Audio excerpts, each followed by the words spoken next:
According to the Bible, the world had changed. People had turned away from what was good. Violence, corruption, and selfishness filled the earth. It reached a point where God looked at the world He created and saw that humanity had lost its way. But there was one man who stood out: Noah. The Bible describes Noah as righteous, someone who tried to live with integrity when almost no one else did.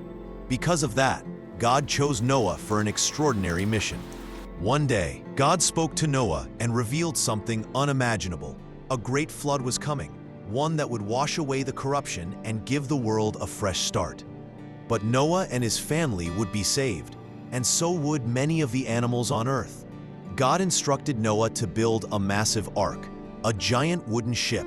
He gave precise measurements and details. It needed to be big enough to hold Noah's family and pairs of animals, plus food and supplies for everyone on board. Imagine Noah out in the middle of dry land, building a ship longer than a football field. It must have seemed strange to everyone around him. People likely questioned him, laughed at him, or ignored him. But Noah kept building. He trusted what God told him, even when others didn't understand. When the ark was finished, God told Noah to bring in the animals, 2 of every kind: birds, livestock, wild creatures, small animals, large animals. The scene must have been incredible. The sound of hooves, wings, claws, and paws as all kinds of animals made their way into the ark. Finally, Noah's family went aboard. And then, the Bible says, God shut the door. Soon after, the skies opened. Rain poured down for 40 days and 40 nights. Water rose from the ground. Rivers overflowed. The whole earth flooded. Everything outside the ark disappeared beneath the water. Inside, Noah, his family, and the animals waited. They listened to the storm. They felt the ark lift and drift on the rising waters. Even after the rain stopped, the earth remained covered for months. They had to trust that God would guide them safely. After many months, the water finally began to go down. Noah released a dove to see if it could find dry land. The first time, the dove returned.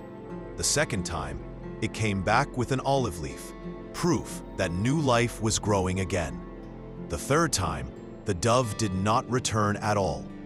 The world was becoming livable again.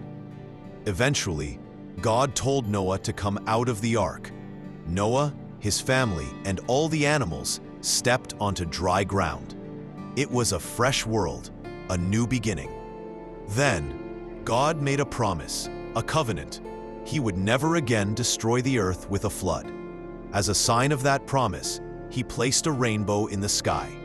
Every time people saw a rainbow, it would remind them of God's promise of mercy and hope. The story of Noah's Ark isn't just about a flood.